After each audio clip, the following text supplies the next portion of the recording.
This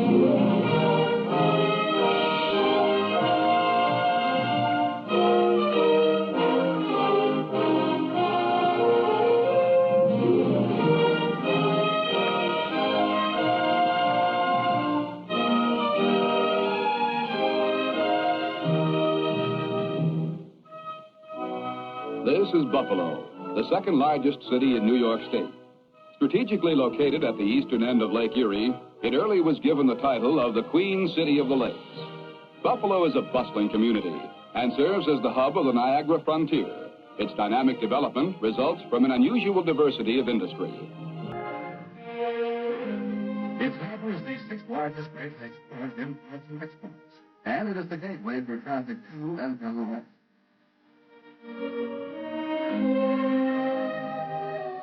Buffalo's railroad yards handle tremendous tonnage annually. Its flour mills produce more flour than Minneapolis and Kansas City combined. An institution which has played a leading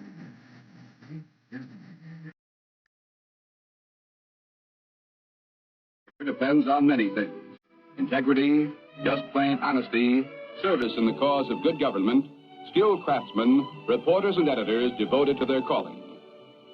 That the Buffalo Evening News has these is evidenced by the confidence of its readers, for the News is the largest daily circulation of any New York State newspaper outside metropolitan New York. The hub of the News is in the editorial department. News from the four quarters of the globe here passes under the scrutiny of experts who select it, edit it, and by adding headlines and subheads, prepare it for publication.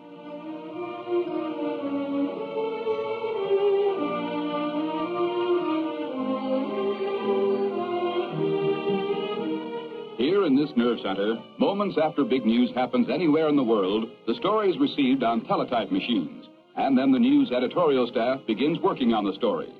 Gathering news is a never-ending process. 300,000 words of national and worldwide news flow into the wire room daily from the world's greatest news-gathering agencies.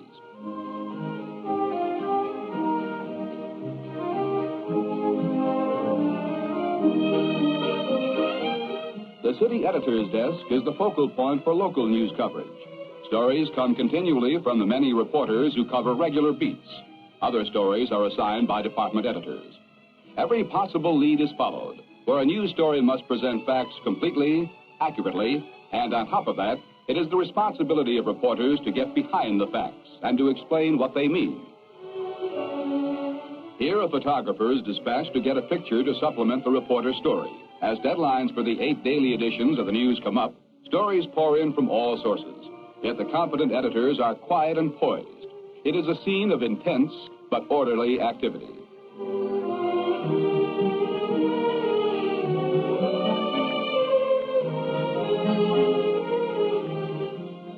From the field, the reporter often saves precious time by dictating his story to a typist or telling a rewrite man.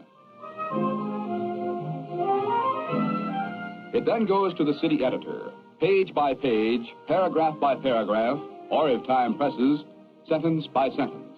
A great newspaper such as the News, with its finger on the pulse of the area, has an obligation to honestly and factually interpret affairs. Thus it becomes the conscience of the community. Over the years, the Buffalo Evening News, concerned about the welfare of the community it serves, has fought for improvements, both physical and cultural. Long ago, the monument in Niagara Square, in memory of President McKinley, was erected through the efforts of the News. In education, the News not only fights for good schools, but also for adequate training for teachers, and from the old Buffalo Normal School has developed the State College for Teacher Education. And the News played an outstanding role in promoting the growth of the University of Buffalo, which is now a part of the state university system. Even bumpy roads such as this are being repaired or replaced under News prodding, for the News recognizes the need of adequate and comfortable highways for transportation. The News played an important part in bringing the thruway into downtown Buffalo when it was discovered original plans called for bypassing the city.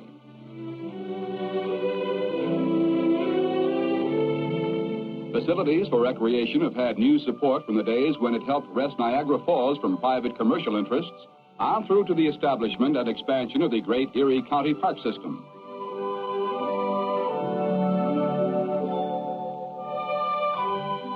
The news played a major role in the establishment of a county-wide library system.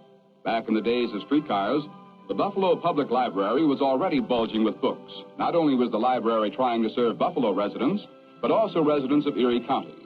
When the suggestion for merging the Buffalo Library with those of Erie County communities was made, the news thoroughly investigated the proposal and brought the facts before the people. Now, books of every nature are available throughout the entire county. And in addition, the old Central Library and Grosvenor Reference Library have been replaced by this new modern building. The Buffalo Evening News ever has been alert in recognizing community problems. The News was the first to call attention to what could result from that strange new development, suburbanitis. An exodus of residents from the central city to surrounding towns was beginning.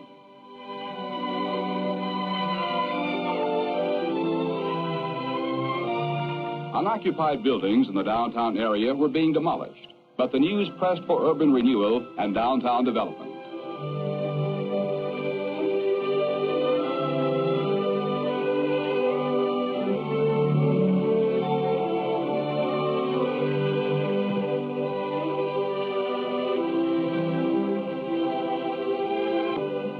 At an editorial conference, the chief editorial writer reports on his daily conference with the editor of the News.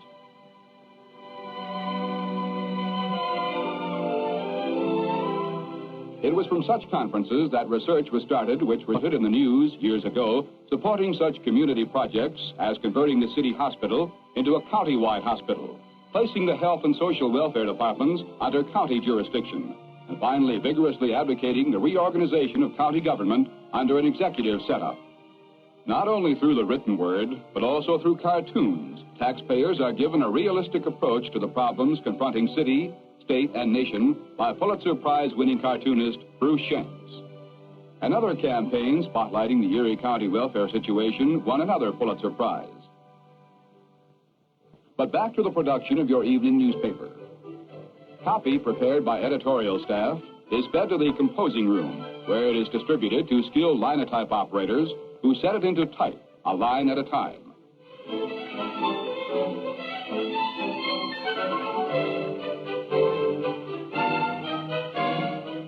The type goes to an assembly bank, where several operators may be setting parts of the same story.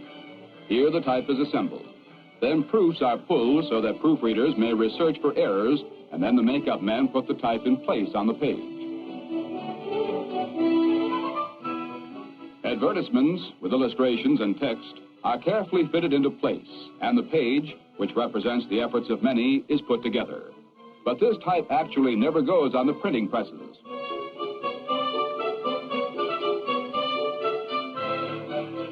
To make possible high-speed printing on rotary presses, curved press plates are needed. These are prepared by the stereotypers in the stereotype room. There a mold, a matrix of tough paper, is prepared by pressing it into the type under 2,000 pounds of pressure. This faithfully records and reproduces every letter, every tiny dot on a photo engraving from which pictures are reproduced.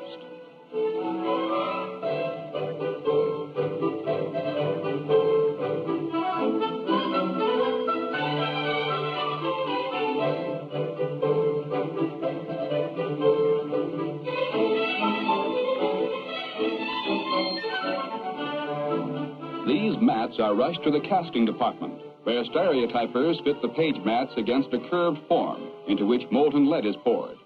In a matter of seconds, an exact lead image or reproduction, a cast or plate, is ready to be trimmed to precise dimensions. An automatic shaper trims the press plate to hairline mechanical requirements and washes and cools the plate.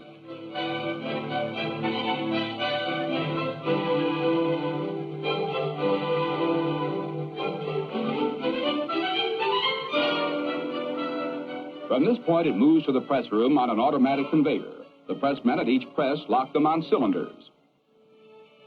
After the final page has been received, it is a matter of moments before the presses are ready to roll. From composing room to the presses takes less than 15 minutes. These giant mechanical marvels, 3 stories high, weighing 2,000 tons, can print 52,000 96-page papers every hour. In a single day, 5,000 miles of newsprint may pass through these high-speed presses. a strip of paper long enough to stretch to San Francisco and back.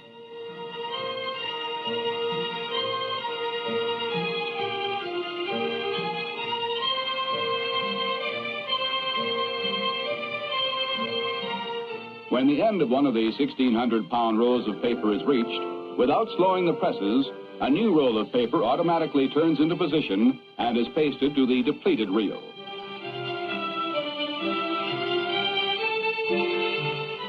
From various sections of the whirling presses, the paper is channeled into folders, which cut and fold the printed sheets into pages, sections, and the complete newspaper.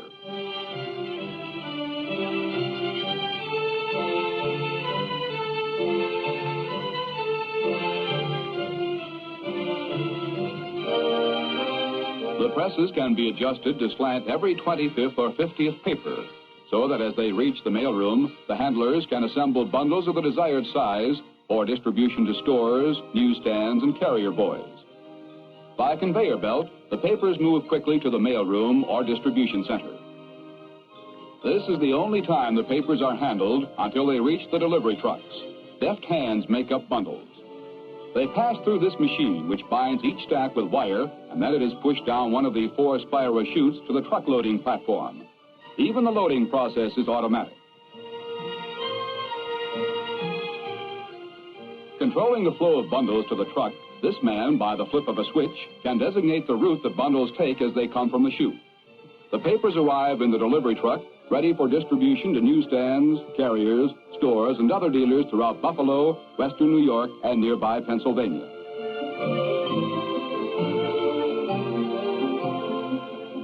Day after day, news, informative and interpretive articles, items for the whole family's entertainment, flow through the presses of the Buffalo Evening News and on into homes where readers are kept well informed on events happening locally, throughout the state and nation, and around the world.